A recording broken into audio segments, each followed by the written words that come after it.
আর কত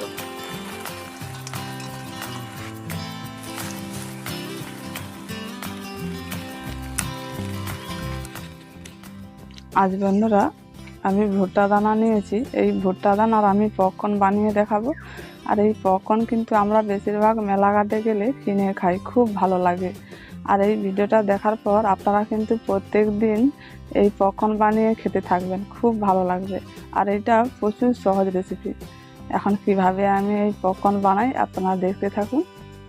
এই যে ভুট্টা দানাগুলো নিয়েছি, একেবারে পরিষ্কার আর বাছাই করা, কোনো পোকা টোকা কিছু নেই। এইরকম পরিষ্কার দেখে ভুট্টা দানা নিতে হবে। এইরকম বাছাই করা ভুট্টা দানা নিলে তাহলে পপকর্নটা কিন্তু ভালো হবে। আমি এতটা সহজ বলেছি তার কারণ হলো প্রেসার কুকার। আর এই প্রেসার কুকার দিয়ে আমি আজকে পপকর্নটা বানাবো। আর এই প্রেসার কুকার সবার বাড়িতে অন্তত থাকে। এবার প্রেসার কুকারের কিটা খুলে দিতে হবে, আমি এখন সেটা দেখিয়ে দিচ্ছি। এই যে প্রেসার কুকারের যে সিটিটা, এই সিটিটা এইভাবে করে খুলে নিতে হবে। আর এই যে রবারটা আছে, এই রবারটাকে খুলে নিতে হবে। এবার প্রেসার কুকারটা পুরো রেডি। এবার কেমনভাবে পপকর্নগুলো ভাজবেন সেটা আমি দেখিয়ে দিচ্ছি। উনুনটা জ্বেলে দিয়েছি, এবার প্রেসার কুকারটা বসিয়ে দিচ্ছি। এর মধ্যে 4 চামচ সাদা তেল দিয়ে দিচ্ছি।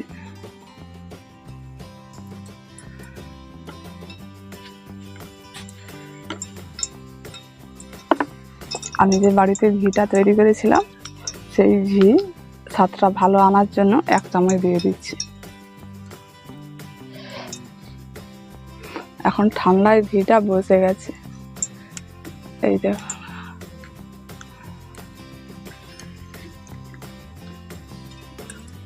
আপনারা যদি ঘি দিতে না চান, দেওয়ার দরকার নেই। ঘিটা দিলে একটু স্বাদটা ভালো হয়, তার জন্য আমি ঘিটা দিলাম। একটু ভালো করে মিশিয়ে নিচ্ছি। এখন ঘিটা পুরোপুরি গলে গেছে। এখন ভুট্টা দানা 1 মুঠো দিয়ে দিচ্ছি। এইভাবে করে একটু নাড়াচাড়া করতে হবে। যখন একটু ফোটফাট করবে তখন আমি লবণটা দেব। এখন ফটফাট করছে, একটু লবণ দিয়ে দিচ্ছি।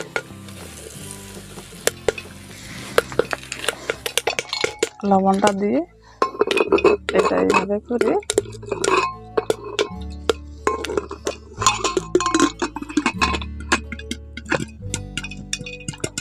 এইভাবে করে লাগিয়ে দিয়েছি। এত ফটফাট করছে যে তাড়াতাড়ি লাগাতে হচ্ছে। যতক্ষণ ফটফাট বন্ধ হয়ে যাবে তখন এটা নামিয়ে নিতে হবে। আর এবার মাঝে মাঝে একটু এইভাবে করে লাড়িয়ে দিতে হবে। এই দেখুন কেমন ফুলেছে, দেখুন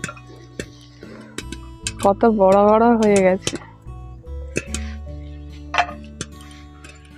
এইভাবে করে আবার একটু নাড়িয়ে দিচ্ছি।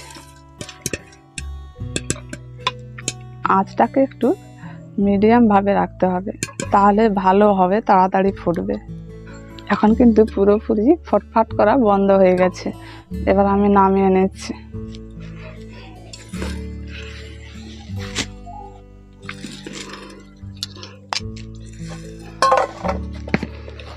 এখন ঢাকাটা খুলে দেখি কেমন হয়েছে। এখন দেখুন কত সুন্দর হয়েছে। সবগুলো কিন্তু একেবারে ফুলে গেছে, আর সব একটাও কিন্তু বাকি যায়নি। আমি এখন ঢেলে নিচ্ছি। কত বড় বড় হয়ে গেছে। আপনারাও এইভাবে করে পপকর্ন বানাবেন, খুব সহজেই হয়ে যাবে। 1 মুঠো ভুট্টা দানা দিয়েছি, আর কতগুলো পপকর্ন হয়েছে দেখুন। আবার বসিয়ে দিচ্ছি প্রেসার কুকারটা। যেইভাবে তেলটা দিয়েছিলাম সেই মাপে তেলটা দিয়ে দিচ্ছি।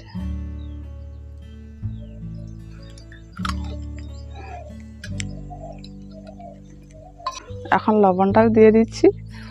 যা ফটফট করছে, ঢাকনা লাগাতে দিচ্ছে না। ভালো করে একটু মিশিয়ে নিয়েছি। 1 মুঠো ভুট্টা দানা দিয়ে দিচ্ছি।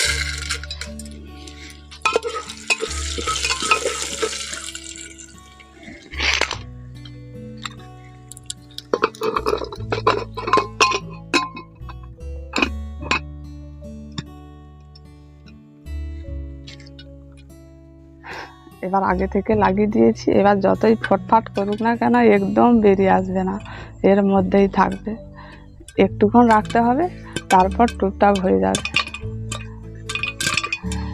এই দেখুন ফুটফাট করতে শুরু করে দিয়েছে। একটু এইভাবে করে নাড়িয়ে দিই।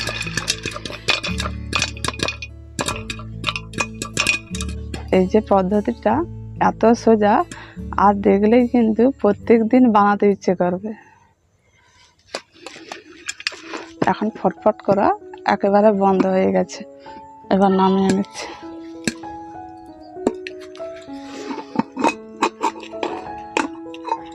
এই দেখুন আবার কতগুলো হয়ে গেছে। এত বড় বড় হয়েছে, দোকানে কিন্তু মনে হয় এত বড় বড় হয়নি।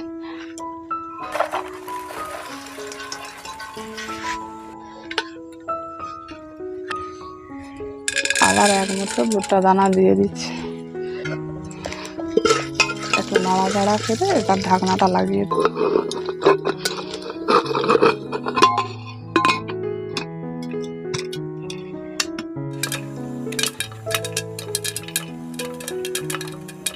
এখন ফটফট করা বন্ধ হয়ে গেছে, এবার নামিয়ে নিচ্ছি।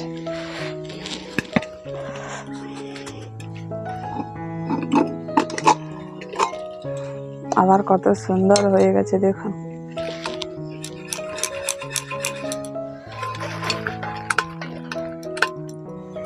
তেলটা একটু বেশি করে দিয়েছি, এবার সবগুলো আমি এর মধ্যে দিয়ে দেব।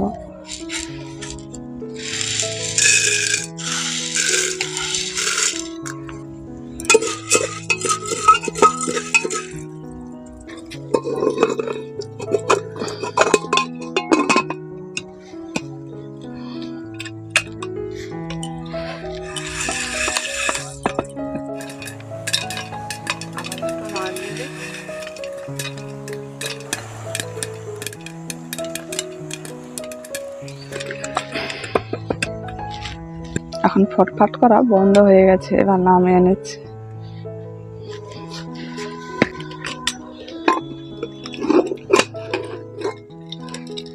এবারে দেখুন বেশি করে দিয়েছি বলে কতগুলো হয়ে গেছে।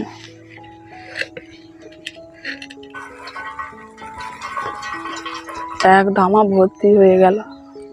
আমি 200 গ্রাম ভুট্টা দানা নিয়েছি, এক ধামা পপকর্ন হয়েছে।